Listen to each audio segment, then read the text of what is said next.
À ce même moment, Naëlé s'apprête à poser les pieds sur l'une des deux marches, faisant face à une magnifique porte en fer forgé, en arabesque florale.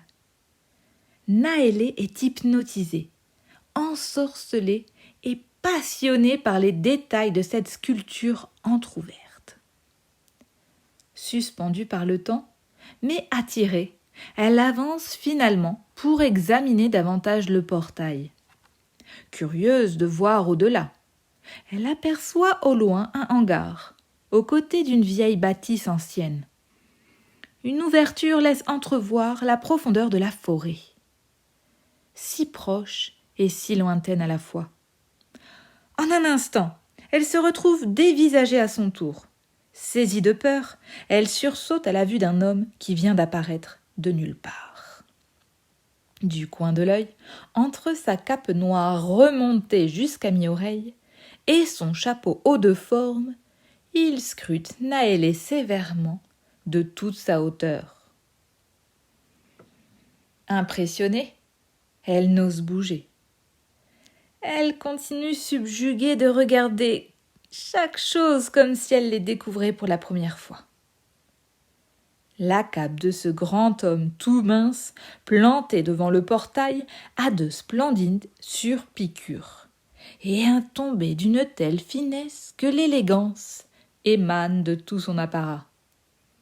Dans sa main, il tient un bâton sculpté de fines lamelles de bois qui ensorcellent précieusement un cristal translucide.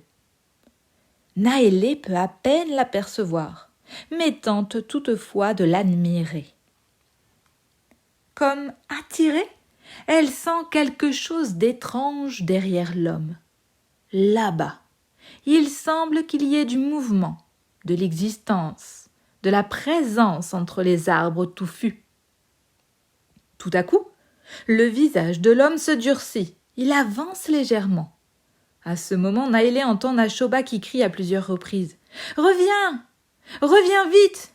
Ne regarde pas! Ne te retourne pas! Viens vite !»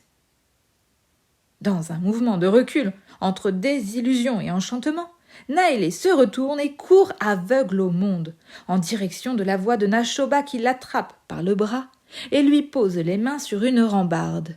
« N'ouvre pas les yeux, surtout ne les ouvre pas !» Mais Naëlé sent les choses se mouvoir autour d'elle. Éprouvant une certaine insécurité auprès de Nashoba, elle ne peut s'empêcher d'entrouvrir les paupières. Stupéfaite par la situation, elle les écarquille tout rond. Face à eux, un spectacle improbable. Alors qu'il y a encore une seconde, la jachère tapissait le paysage, voilà qu'en un instant, comme transportés, les amis se retrouvent dans un autre monde, le spectacle de la terre devenait irréel. À leurs pieds, un vide habite monumentalement l'espace à perte de vue. Ils sont comme suspendus du haut d'une falaise. Le vertige pour seul équilibre. À ce même moment, Naëlé s'apprête à poser les pieds sur l'une des deux marches, faisant face à une magnifique porte en fer forgé, en arabesque florale. Naëlé est hypnotisée, ensorcelée et passionnée par les détails de cette sculpture entr'ouverte. Suspendue par le temps, mais attirée, elle avance finalement pour examiner davantage le portail. Curieuse de voir au-delà, elle aperçoit au loin un hangar, aux côtés d'une vieille bâtisse ancienne. Une ouverture laisse entrevoir la profondeur de la forêt, si proche et si lointaine à la fois. En un instant, elle se retrouve dévisagée à son tour. Saisie de peur, elle sursaute à la vue d'un homme qui vient d'apparaître de nulle part.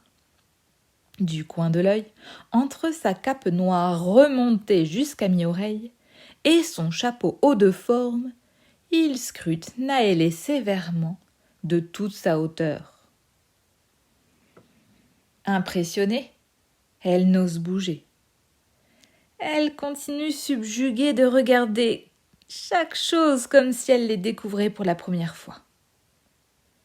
La cape de ce grand homme tout mince, planté devant le portail, a de splendides surpiqûres, et un tombé d'une telle finesse que l'élégance émane de tout son apparat. Dans sa main, il tient un bâton sculpté de fines lamelles de bois qui ensorcellent précieusement un cristal translucide. Naélé peut à peine l'apercevoir, mais tente toutefois de l'admirer. Comme attirée, elle sent quelque chose d'étrange derrière l'homme.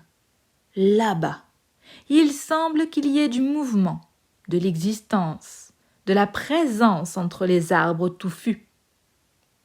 Tout à coup, le visage de l'homme se durcit, il avance légèrement. À ce moment, Naélé entend Nashoba qui crie à plusieurs reprises « Reviens! Reviens vite! Ne regarde pas! Ne te retourne pas! Viens vite !» Dans un mouvement de recul, entre désillusion et enchantement, Naélé se retourne et court aveugle au monde, en direction de la voix de Nashoba qui l'attrape par le bras et lui pose les mains sur une rambarde. « N'ouvre pas les yeux, surtout ne les ouvre pas !» Mais Naélé sent les choses se mouvoir autour d'elle. Éprouvant une certaine insécurité auprès de Nashoba, elle ne peut s'empêcher d'entrouvrir les paupières. Stupéfaite par la situation, elle les écarquille tout ronds. Face à eux, un spectacle improbable. Alors qu'il y a encore une seconde, la jachère tapissait le paysage, voilà qu'en un instant, comme transportés, les amis se retrouvent dans un autre monde, le spectacle de la terre devenait irréel.